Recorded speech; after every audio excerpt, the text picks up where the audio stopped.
Olá, seja bem-vindo, seja bem-vinda a mais um vídeo aqui do nosso canal. E no vídeo de hoje a gente vai fazer uma revisão com questões para a prova de Ribeirão das Neves. É a prova da Prefeitura, na verdade mais voltada à área de saúde, da Prefeitura de Ribeirão das Neves, que vai acontecer neste próximo fim de semana. Então aqui a gente vai resolver 6 questões da IBGP, que é a banca organizadora, para a gente repassar alguns conceitos importantes e entender um pouco mais a estrutura dessa banca, como ela gosta de cobrar seus conteúdos. Se você ainda não me conhece, eu sou o professor Igor Albert e aqui no canal da JIT Educação a gente fala muito sobre concursos, informática, raciocínio lógico, matemática para concursos e outros assuntos mais. Então eu já te convido a se inscrever, eu tenho certeza que esse conteúdo é muito útil para você. Então, sem mais delongas, vamos lá. E lembre-se sempre de deixar o like no vídeo, isso nos ajuda muito. E também deixe comentários, o que você achou da aula, o que você está esperando da prova, se você está preparado, se você está meio inseguro, e a gente vai conversando. Isso também é muito gostoso para nós que produzimos conteúdo, beleza?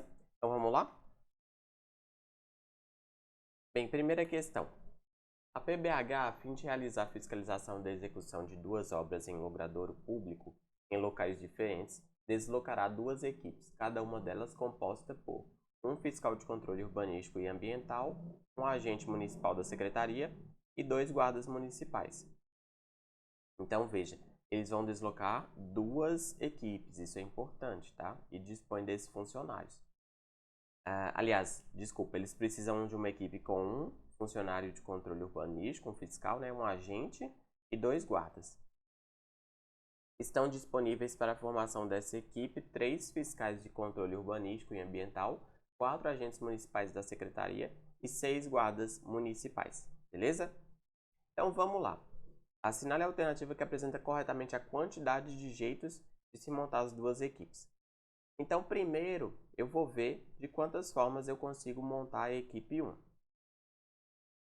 Então, eu preciso de um fiscal de controle urbanístico e eu tenho 3 disponíveis, ou seja, eu tenho 3 opções. Para escolher um agente municipal da secretaria, eu tenho 4 agentes disponíveis. Então, eu tenho 4 opções. Agora, a parte um pouco mais chatinha é essa última. Eu tenho que escolher 2 guardas municipais e eu tenho 6 disponíveis. Só que pense o seguinte, se eu escolho, por exemplo, Ana e João, ou escolho João e Ana, na verdade a escolha foi a mesma, né? Ou seja, a ordem não faz diferença para esse problema, porque a equipe composta, que é o importante, a ordem que eu escolho as pessoas, completamente irrelevante. O que importa é a equipe escolhida, né? Portanto, eu vou usar a fórmula de combinação. Porque no arranjo, a gente considera que a ordem seja importante, na combinação não. E vamos relembrar como é que é essa fórmula de combinação. A fórmula de combinação de n tomados p a p é o seguinte.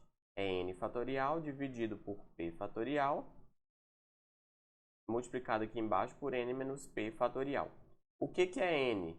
É o total de pessoas que você tem à disposição para escolher. É o total de opções, né? E o P é o tamanho do grupo que você quer formar. Então, nesse caso, eu tenho 6 opções e vou formar um grupo com 2. Então, é uma combinação de 6 tomados 2 a 2. E vamos fazer o cálculo aqui. Combinação de 6 tomados 2 a 2 é 6 fatorial dividido por 2 fatorial, que é o P, e 6 menos 2 é 4. 4 fatorial. Então, vai ficar assim. 6 vezes 5 vezes 4 fatorial, dividido por 2 fatorial é o próprio 2. Eu vou deixar o 4 fatorial aqui que eu vou cortar. Então, eu simplifico o 6 com o 2, fica 3. 3 vezes 5, 15. Ou seja, eu tenho 15 formas de escolher 2 guardas municipais dentre os 6 disponíveis. Portanto, para formar a equipe 1, é 3 vezes 4 vezes 15 opções. 15 vezes 4 é 60. 60 vezes 3, 180. Ou seja, para formar a equipe 1, eu tenho 180 opções. Agora, para formar a equipe 2, veja bem o que acontece. Eu tenho que escolher um fiscal de controle. Só que aqui para a equipe 1 já foi 1, né? Então, se eu tinha 3 opções e já gastei uma, só me restam 2. Para escolher o agente, eu tinha 4 opções, um foi para a equipe 1. Então, só me restam 3 opções. E aqui a combinação, quantos guardas municipais restaram? Se eu já tirei 2 para a equipe 1, sobraram 4 e eu preciso escolher 2. Então, combinação de 4 tomados 2 a 2 é 4 fatorial dividido por 2 fatorial vezes 2 fatorial. Então, isso fica 4 vezes 3 vezes 2 fatorial dividido por... O 2 fatorial é o próprio 2, né? Então, 4 vezes 3 dividido por 2 dá 6. Aqui, dá para simplificar, inclusive, né? Dá 6. Então, aqui ficou 2 vezes 3 vezes 6, ou seja, 36. Então, eu tenho 180 jeitos de formar a equipe 1 e 36 jeitos de formar a equipe 2, dado que a equipe 1 já foi formada. E aí, atenção! Se eu preciso fazer esses 2 passos de escolher a equipe 1 e a equipe 2, eu preciso multiplicar o número de possibilidades delas para encontrar o final, a resposta final, né? Porque é uma sequência de coisas que eu vou fazer. Não é que eu vou fazer ou eu escolho a equipe 1 ou eu escolho a equipe 2. Não. É que eu vou escolher a equipe 1 e a equipe 2 e, portanto, eu tenho que multiplicar. Então, aqui vai ficar 180 da equipe 1 vezes 36 da equipe 2. 180 vezes 36. 6 vezes 0, 6 vezes 8, 48. 6 vezes 1, 6 com 4, 10. 3 vezes 0, 3 vezes 8, 24, vai 2. 3 vezes 1, 3, com 2, 5. 0, 8, 4, 6. Então, no total, eu tenho 6.480 formas de montar as duas equipes. Alternativa C. É uma questão um pouco mais trabalhosa, mas foi bom aqui que a gente revisou muitos conceitos de análise combinatória, que é um tema do edital, né? Então, lembre-se dessas fórmulas, combinação, arranjo. Lembre-se que a combinação, a ordem não altera a resposta e no arranjo sim altera, né? E isso tudo é muito útil. Quebre também o problema de análise combinatória em etapas, porque isso facilita muito a análise. Vamos para a próxima, questão 2. Ludmila e Rose são duas nutricionistas de São João del Rei e estão montando um cardápio como uma opção de sobremesa para o evento especial do Dia das Crianças. Primeiro, elas têm que escolher entre 3 tamanhos. Então, a gente tem os tamanhos P, que é uma bola. Tem o tamanho médio, que são 2 bolas. E tem o grande, que são 3 bolas. Então, precisam escolher das 3 opções de sabores: morango, creme e chocolate. Para as duas nutricionistas, a ordem importa, a ordem dos sabores importa. Porém, enquanto Ludmila não se importa em repetir sabores, então Ludmila não se importa em repetir os sabores. Rose não quer mais que uma bola de cada.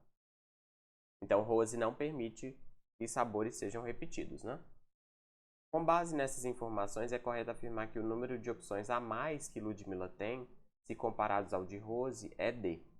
Então, vamos calcular de Ludmila. Lembrando que Ludmila deixa que os sabores sejam repetidos. Então, se ela for escolher o P, ela tem 3 opções, né? Porque é uma bola só e pode ser qualquer um dos sabores. Se ela for escolher o M, ela tem que escolher 2 bolas. A primeira pode ser de qualquer um dos 3 sabores e a segunda também. Então, 3 vezes 3, 9. Que é a regra de que eu preciso escolher o primeiro e o segundo, e por isso eu estou multiplicando. Agora, se ela for escolher o terceiro, ela pode escolher 3 vezes 3 vezes 3, porque são 3 bolas e cada bola ela pode escolher de um sabor, e sabores repetidos, inclusive, né?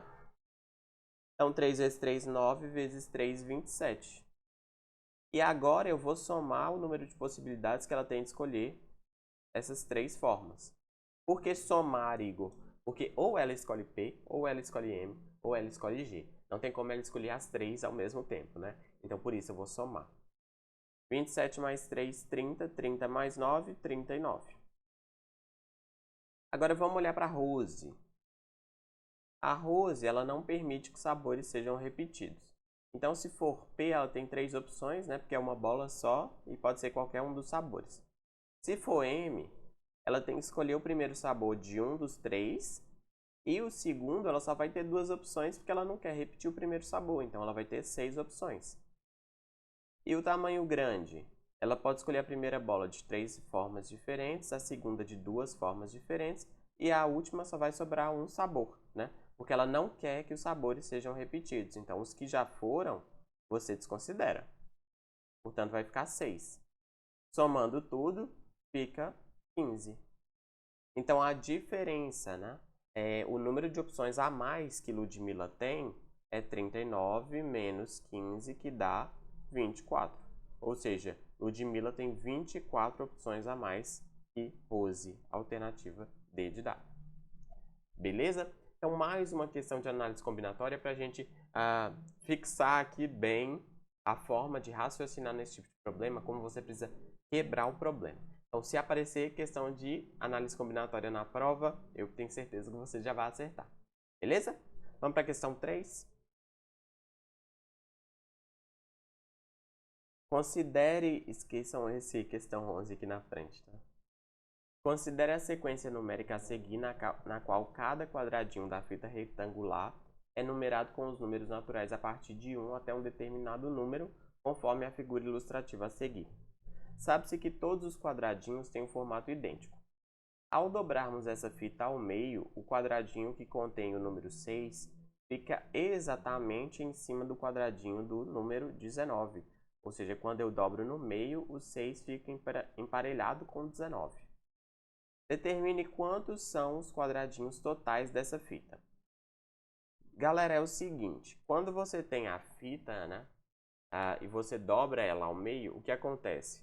A última ponta e a primeira ponta, elas vão ficar uma em cima da outra. Então, o primeiro número e o último vão ficar um em cima do outro. O segundo e o penúltimo vão ficar um em cima do outro. O terceiro e o terceiro de trás para frente também vão ficar um em cima do outro. Então, o que acontece? É que o 1 vai estar aqui emparelhado com a última posição da fita. A última posição. O 2 vai estar com a penúltima e assim vai. Então, veja. Se aqui eu tenho 19, então aqui vai ficar o 20, aqui vai ficar o 21, 22, 23 e 24. O 1 vai estar emparelhado com o último, que é o 24. Então, quantos quadradinhos eu tenho nessa fita? Alternativa B, 24. E galera, essa tem sido uma tendência dessa banca, tá? A IBGP ela tem trazido questões bem de raciocínio mesmo, ao invés de muita formalidade matemática. Claro, tem formalidade matemática, como essas duas primeiras questões que a gente viu, mas maldade e usar o raciocínio mesmo vai te ajudar muito nessas outras questões que não exigem tanto cálculo, tá? Então, essa questão aqui eu achei bem interessante por não exigir cálculos e ser uma coisa mais estratégica, mais reflexiva mesmo. Beleza? Vamos para a próxima? E lembrando que a prova tem 5 questões. Aqui eu trouxe 6 para a gente praticar alguns assuntos. Em uma situação hipotética, 3 clientes do bar, um dentista, um comerciante e um advogado. Então, eu já vou colocando essas informações aqui, tá? Para a gente ganhar tempo. Um dentista, um comerciante e um advogado. Nesse tipo de questão em que eu tenho que descobrir quem é quem, é interessante que você escreva as opções e depois você vai conseguir ligar, tá? Nessa questão que eu vou demonstrar essa forma de resolver, que eu acho que facilita muito o entendimento e a resolução da questão. Eles ficaram embriagados e, para levá-los para casa, o gerente do estabelecimento chamou 3 manobristas. Porém, os clientes Luciano, Rogério e João. Então, os clientes são Luciano, Rogério e João. Não estavam em condições de reconhecer seus carros, um Corolla, uma Tracker e uma Saveiro. Então, Corolla, Tracker e Saveiro.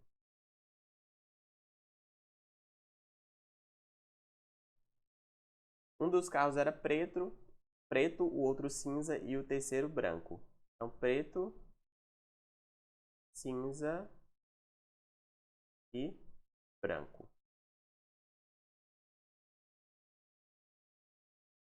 A ordem das informações não representa necessariamente a relação entre os clientes, suas profissões, seus carros e as cores.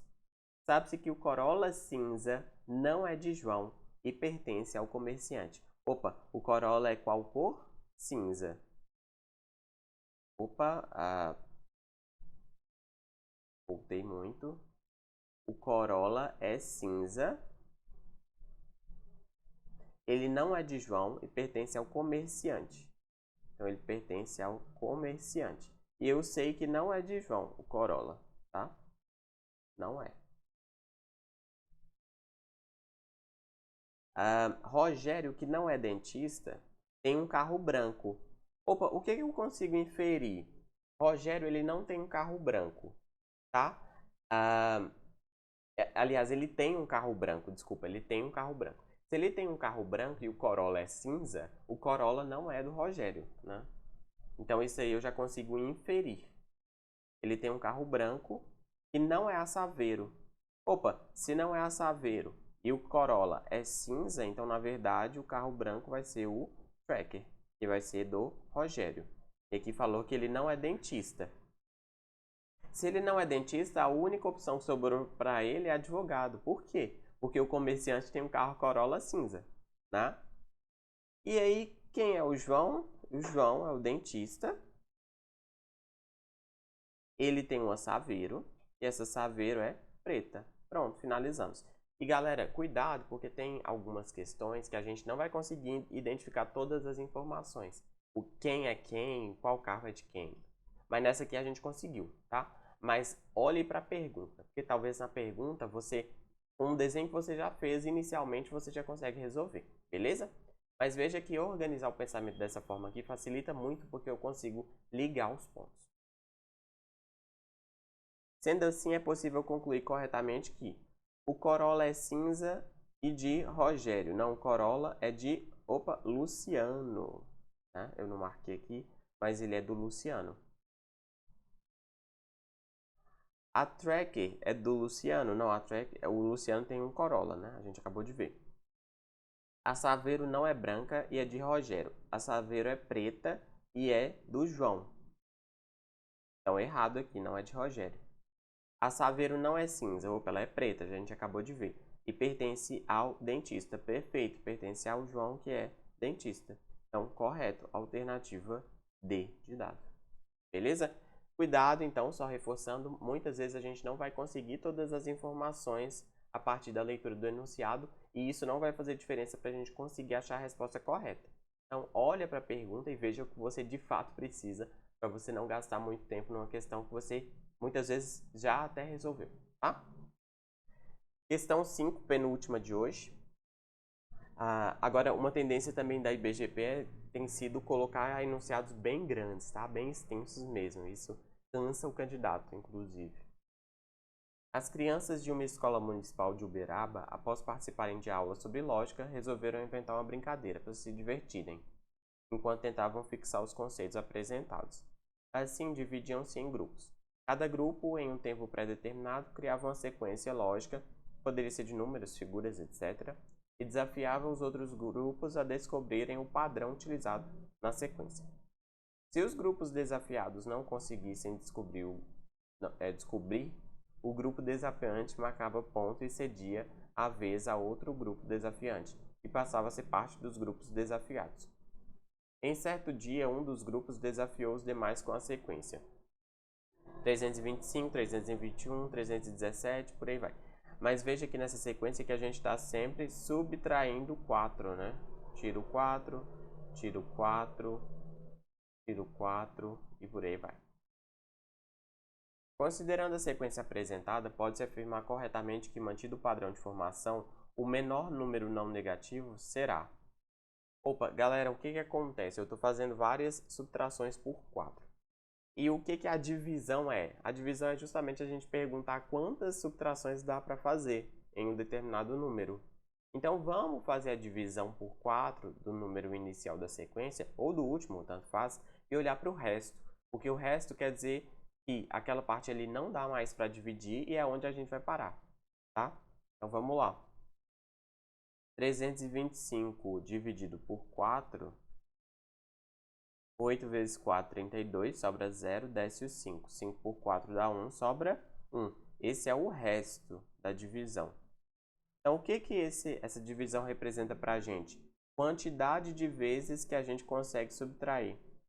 A gente consegue fazer essa subtração 81 vezes do número 325, tá?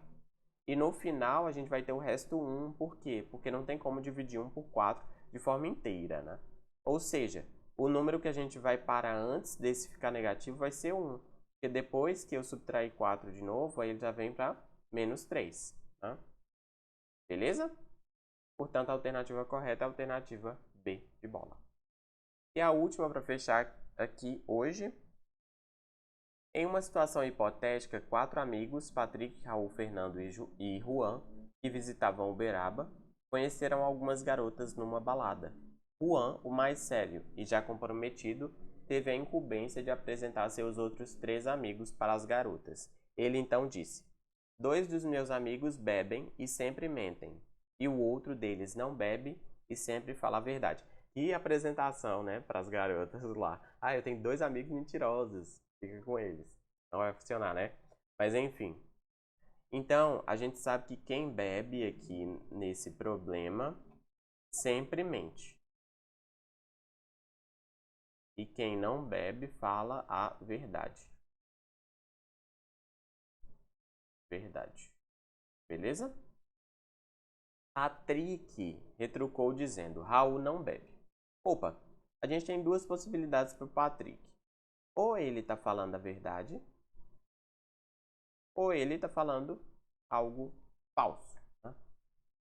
Se ele está falando a verdade, ele falou que o Raul, ele falou que o Raul não bebe, né? Agora, se ele está falando a verdade, quer dizer que ele também não bebe. Não bebe. O Patrick não bebe. Só que, se ele falou a verdade, né? Ele falou que o Raul não bebe. Opa, a gente já sabia que 2 amigos bebem e sempre mentem. E só um não bebe. Só um não bebe. Só que aqui o Patrick falou que o Raul não bebe e ele também, como a gente está supondo que ele está falando a verdade, ele também não bebe, porque quem fala a verdade não bebe, tá? Ou seja, nesse caso teriam 2 pessoas que não beberiam.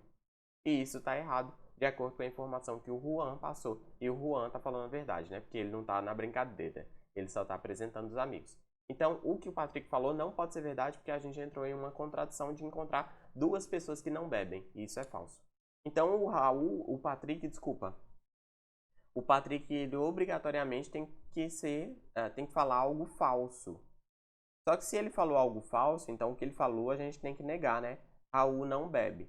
Então, ele falou, a informação correta é que Raul bebe, né? A gente sabe que o Patrick falou algo falso, então o contrário do que ele falou é verdadeiro. Então, Raul não bebe quer dizer que Raul bebe. E o Patrick também vai beber porque ele está mentindo, né? Ou seja, nesse cenário aqui, que é um cenário viável, é o único cenário viável, o Raul e o Patrick mentem e bebem. Enquanto o Fernando é quem fala a verdade e não bebe. As garotas podem afirmar corretamente que Raul e Fernando dizem a verdade. Opa, só um tem que falar a verdade, né? Patrick e Fernando mentem? Não, Fernando é o que fala a verdade. Fernando não bebe, correto. Patrick diz a verdade? Falso, a gente viu que entra em contradição. Portanto, o gabarito correto é a alternativa C, né? O Fernando não bebe.